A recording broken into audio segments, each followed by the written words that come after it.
Hello everyone, this is The Wilder with a short replay analysis video for you. I've normally stuck to just streaming, but I had a pretty interesting and decisive team fight when I was just playing on my own, and I thought it might be worth taking a look at in more detail.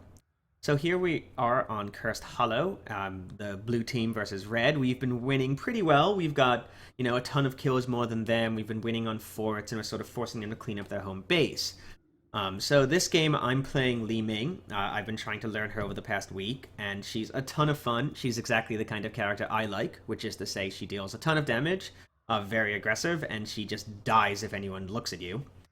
And I'm playing against, a double support team, which is why they've been sort of managing to keep up. We've got Abathur, and they're Li-Ming. And here's something that I want to point out right now, because it's going to become relevant. So I'm sort of going with a Calamity teleport build for Li-Ming. And if you haven't seen that, she deals damage when she teleports. Her teleport range is increased, the cooldown is lessened, and refreshes if she gets low on health. And she gets a shield of 25% of her max HP when she lands. The other Li-Ming is using sort of an aggressive ranged Arcane Orb build, where it deals more damage if people are far away, but less if you're close, and doesn't sort of have that same defensive capability. Also, Mirror Ball, which gives you extra magic missiles, which is just a super fun talent, and I love it, but I thought for this comp it'd be good. So when we pick up, the red team just got a boss recently, and they've been sort of just poking on lane down. So it took out our towers, and we're going to manage to finish it off without too much work. Sort of see if Thrall can poke up. Nova is going to block my skill shot. You see that right there? She put her decoy right in the way of my Arcane Orb, so it doesn't even deal that much damage, even if we cared about hitting the orb. I blink away with my shield, my little Abathur. Zeratul going to come up and finish off Li-Ming, who you remember does not have a shield at all. So that's going to sort of set the tone for the fight. We're looking at a 4v5. They're looking at a 4v5. So we're going to get in position for the next tribute. They're going to finish just poking up here. You'll see Malfurion is being a little late to the party while Kharazim is picking up the watchtower. Importantly, Hammer, who's very slow, is going to get here early enough to actually get into a good position. And one thing I like here is you'll notice that Nova is sort of in a good position in between where we can see. She was only really visible to us for a brief second.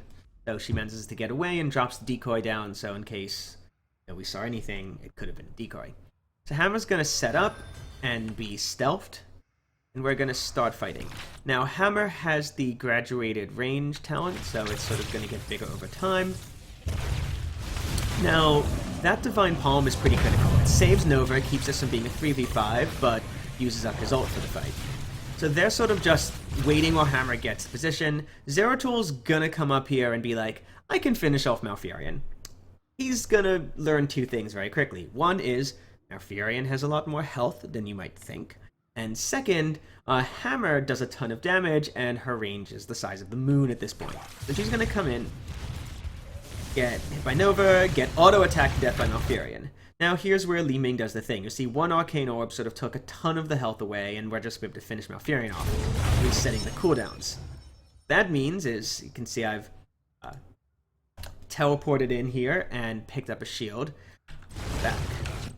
We're just gonna be able to poke, hit the decoy. Well, they're all gonna get hit by the thing. And hit the orbs, teleport in, try to kill Hammer, or at least weaken it, disintegrate. Meanwhile, the monk is pushing us, but again, my I can't seem to change the right things. Cooldowns are reset, so Thrall's gonna get blown up by Hammer. One Arcane Orb, you think that's enough to do it? With the magic missiles it is. So that again resets the cooldowns. So at this point, it's now a 2v2 where one of us is Abathur. And Abathur's Toxic Mind build has been super helpful for just knocking people down all game. Toxic Minds of the Slow plus Disintegrate is just, ganks left and right, which is how we have so many kills. But it's not the best for team fights. And Abathur is sort of hanging out, waiting for his cooldowns to come back up. So you can see my view. I don't know where anyone is, but what they know is that Kharazim is right there, and they see me because of the, the view off of the tribute. So Kharazim's going to come in. Now, Kharazim's got great sustain. My shield wears off, but we're going to launch that Arcane Orb, hit him, teleport in, dealing a ton of damage, and disintegrate to finish him off. You see him trying to dash back into heal, but it's just too late. Now, Hammer's BFG is not the best talent in the game, but it is going to do some damage if you hit. It's just not the best talent in the game. So meanwhile, Li-Ming has come back riding Side Saddle on her dragon, and she's at full health and full mana. I've got pretty much no mana, 3/4 health, which is just fine, and Abathur, who's ready to shield me, but just went off me, so he's going to be at least a couple seconds. So here is the final sort of interesting moment of the fight where someone's come back in, and you're going to see the power of the teleport build versus the Arcane Orb build.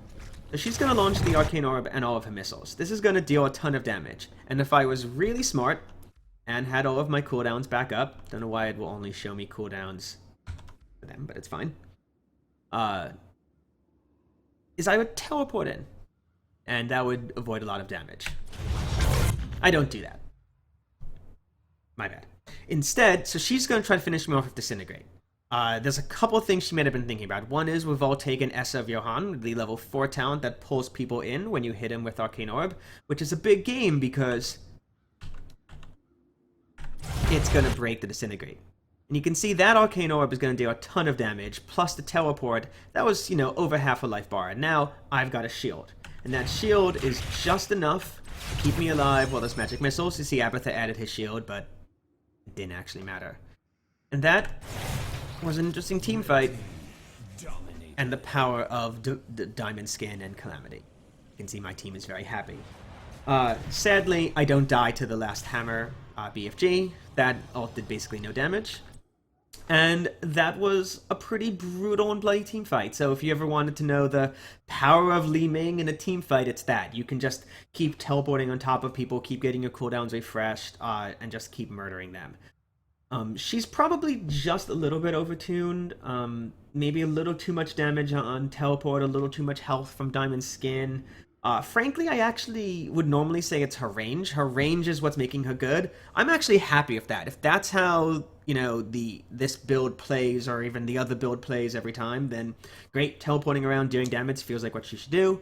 I think just the range is probably a little too long because it lets you siege just without taking any damage at all, and I'm not sure that a character with this much team fight damage should also necessarily have siege, but I hope you enjoyed something. You saw the positioning, the Zeratul sort of going in by himself and nearly throwing us to fight, Hammer's good positioning, and just the ability to say Li-Ming will kill you. If you know your enemy Li-Ming has these yellow teleport-looking talents, don't engage her on her face. That's where she wants you to be. If the Li-Ming has these sort of big purple circle-looking talents, engage her on her face. That's where she doesn't want you to be. So again, hope you learned something today, and keep playing Heroes of the Storm. Thanks for watching, everyone.